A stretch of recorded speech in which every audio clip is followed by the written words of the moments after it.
एक ऐसी औरत की कहानी जिसने अपने अवैध संबंध को कायम रखने के लिए अपने पति और अपनी नंद को मरवाया था। नंद से जलन थी, पति को तो रास्ते से हटाना ही था। आजकल का तो माहौल ही चल रहा है। कैसे एक खौफनाक कांड को इसने अंजाम दिलवाया था, कहानी पे आते हैं। अपनी कहानी जरा विस्तार से। गुड्डी नाम था इस औरत का। शादी हुई थी इसकी रमेश नाम के एक शख्स से। रमेश की जो बुआ की लड़की थी कविता, कविता और रमेश दोनों भाई बहन, आपस में इनका बहुत प्रेम था, लगाव था। पढ़े लिखे साथ में।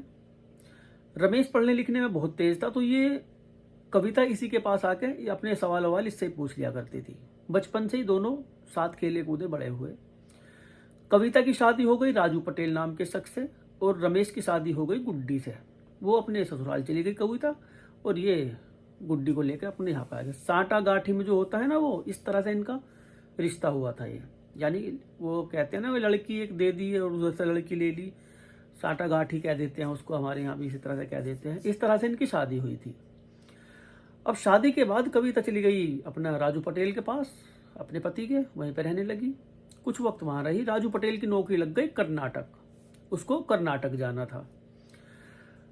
राजस्थान के जोधपुर में एक कस्बा पड़ता है, लूनी कस्बा। यहाँ के रहने वाले थे, यहीं के पास के गांव का इसका ससुराल था, जो कविता थी। कविता ने कहा, तुम तो कर्नाटक जा रहे हो, मैं अपनी पढ़ाई पूरी कर लूँ। पढ़ाई रुकी हुई थी इसकी, कि अगर तुम कहो तो मैं अपनी पढ़ाई पूरी कर लूँगी, मैं घर चली जाऊँगी।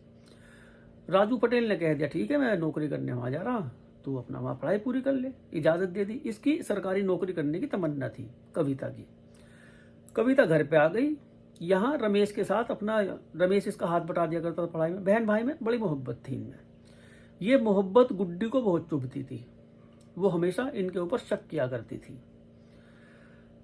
अब ये पढ़ी लिखी, सब कुछ हुआ इनके बीच, अपना पढ़ लिख के ग्रेजुएट हुई, पटवारी की नौकरी लग गई इसकी कविता की।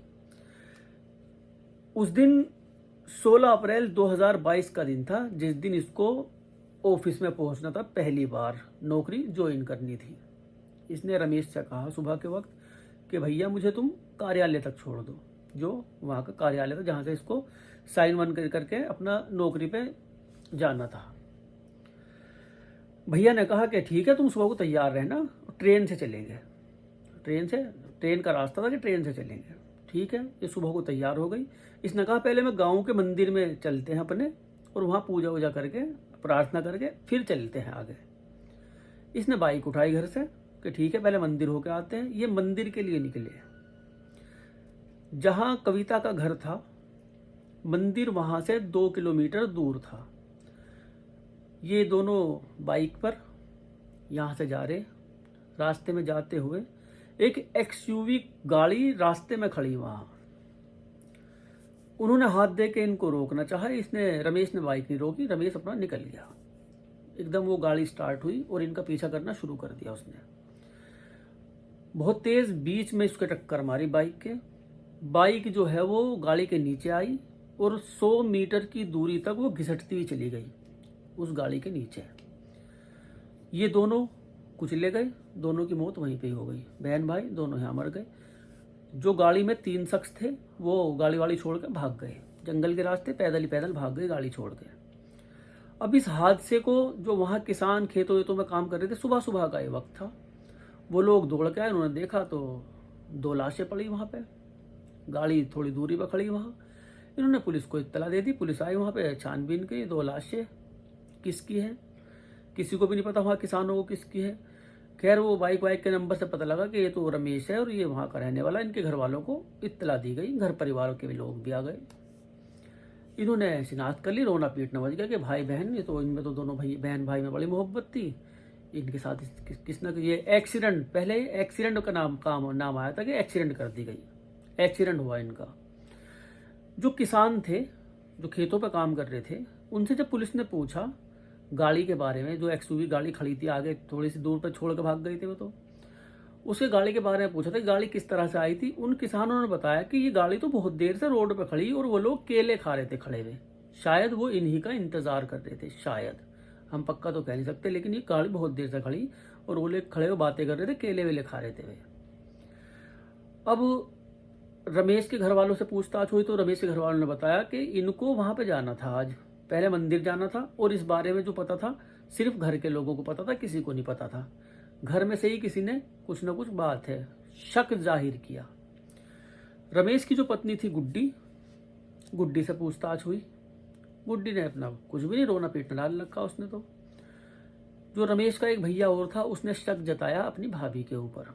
इसका नंबर लिया, कॉल डिटेल निकाली। कॉल डिटेल में पता लगा कि वो जो गाड़ी थी वो शंकर पटेल नाम के एक शख्स की गाड़ी थी, वो जो उस गाड़ी में था। 3 दिन पहले भी वो गाड़ी यहाँ पर घूमती फिरती थी। कई बार उस शंकर पटेल को गाड़ी में बैठे हुए देखा लोगों ने, और 3 दिन से वो गाड़ी हर रोज इस इलाके में आके घूम रही है। सर्च ऑपरेशन चला रखा उसने, ढूंढते फिरते कुछ ना कुछ बात थी।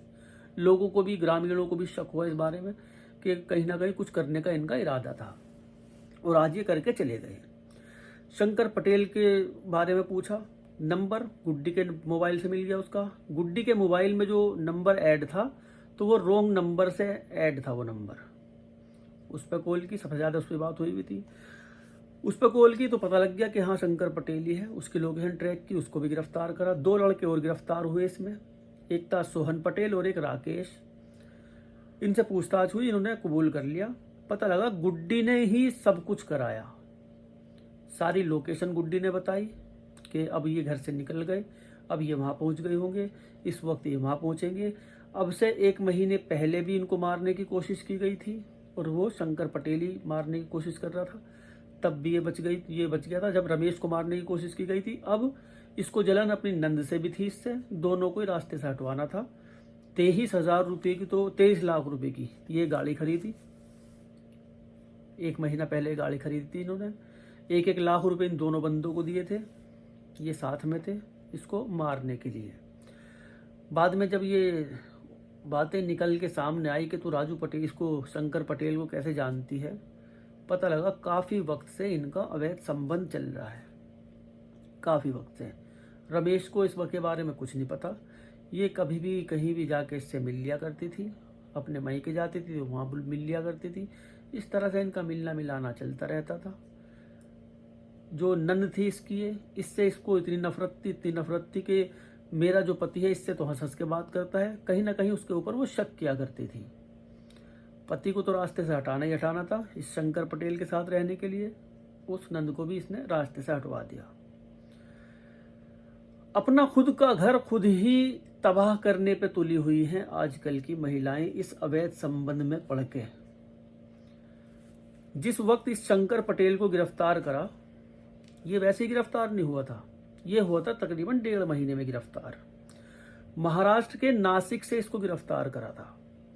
वहां जब छापेमारी की गई थी तो इसने वहां अपना नाम रख रखा था लक्ष्मण प्रजापति, नाम बदल के वहां एक फैक्ट्री में काम कर रहा था। ये 1.5 महीने में जब इसको गिरफ्तार करके लेकर आए, अपना नाम लक्ष्मण ही बताता रहा है। पुलिस ने इसके फोटो वोटो काफ़ी देख रखे थे, काफ़ी ढूंढते फिरते थे इसको। जब ये मिला था वहाँ से, तब कहीं जाके इसने कबूल किया था। जब इस पर रिमांड लिया गया जब इसका, तब इसने कबूल किया था कि हाँ मैं ही शंकर पटेल हूँ। गुड्डी बार बार पहले तो यही कहती रही मैं नहीं जानती। जब कॉल डिटेल वगैरह सब कुछ दिखाया इसको, तब उसने अपनी नज़रें झुका के कबूल किया कि हाँ सब कुछ मैंने ही बताया था कि अब वहाँ पहुँच गए होंगे। अपना घर अपने ही हाथों से तबाह करने में तुली हुई है। न जाने कब ये अकल आएगी इन महिलाओं को भी और इन पुरुषों को भी। अपना तो घर बर्बाद करते ही हैं, दूसरे का भी घर बर्बाद कर देते हैं। ये नहीं सोचते उसके बच्चे भी थे इनके, 3 मेरे ख्याल से 3 बच्चे थे इसके। बच्चों का भविष्य नहीं सोचते अपने चक्कर में। पर माँ का जो दिल होता है, कहते हैं माँ का दिल बहुत बड़ा होता है, बच्चों की खातिर अपनी जान तक दांव पे लगा देती हैं। माएँ ऐसी होती हैं। और आज की जो कलयुगी माएँ हैं, बच्चों को छोड़ छोड़ के भाग रही हैं अपनी अय्याशियों के खातिर। खुद के जिस्म की भूख नहीं मिट रही इनकी। वो जिस्म की भूख मिटती है नए आशिक से, जिसको भी नए मर्द का चस्का लगा वो घर की रही ना बाहर की। जिसको भी नई औरत का चस्का लगा वो भी घर का रहा ना बाहर का।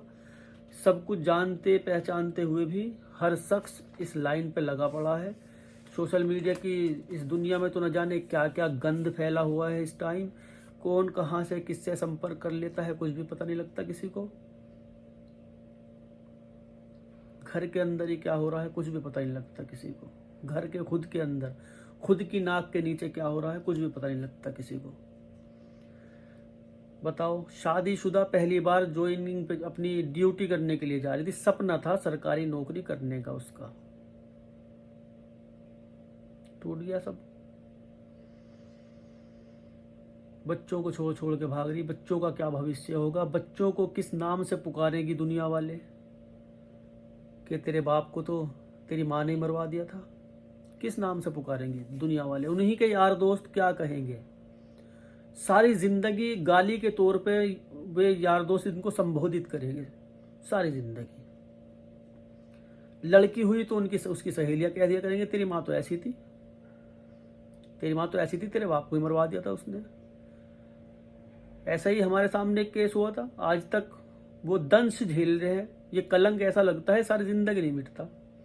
कलंक झेल रहे हैं और रिश्ते नाते भी ना होते फिर ऐसे बच्चों के विचारोगे कि इनकी तो माँ इतनी खराब थी, इनका तो ऐसा बीज है, ये हमारे के साथ कर दें कभी ऐसा ही, हमारी लड़की के साथ कर दें या हमारे लड़के के साथ कर दें। रिश्ते नाते भी ना होते ऐसे इस बच्चों का भविष्य खराब करना अपनी अय्याशियों की खातिर है सब कुछ, ये किसी और के नहीं। खुद को मौज मस्ती करनी है, उस मौज मस्ती के चक्कर में अपने बच्चे छोड़ देंगी। वो बिजनौर की भागी फिर रही है 3 बच्चों को छोड़ के, वीडियो वायरल करी उसने। कहती है मुझे बच्चों की याद तो बहुत आती है मगर क्या करूं, मुझे बहुत मारता था। फिर भागी भी, कहीं जाके शादी कर ली, रह रही है किसी और के साथ, दवाई लेने के लिए निकली थी। ये माएँ हैं आज की। और ऐसी न जाने कितनी माएँ हैं, न जाने कितनी ऐसी ऐसी माएँ हैं। दूध पिलाते पिलाते यहीं पे मार दिया बच्चे को, यहीं पे दम घोट दिया उसका, यूं ही सीने से लगा के अपने। ऐसी ऐसी माएँ हैं।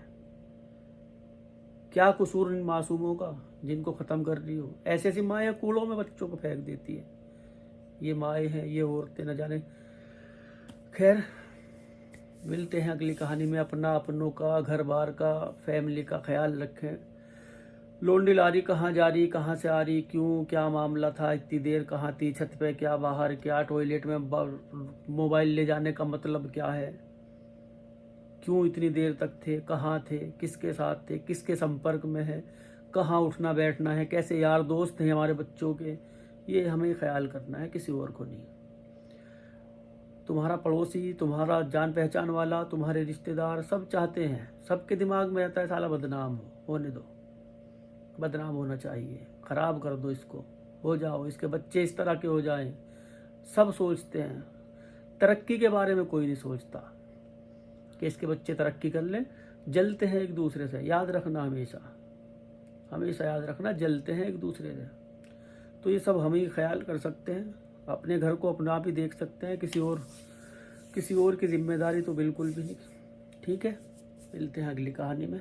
जिसने चैनल को सब्सक्राइब न किया हो सब्सक्राइब कर लेना भैया।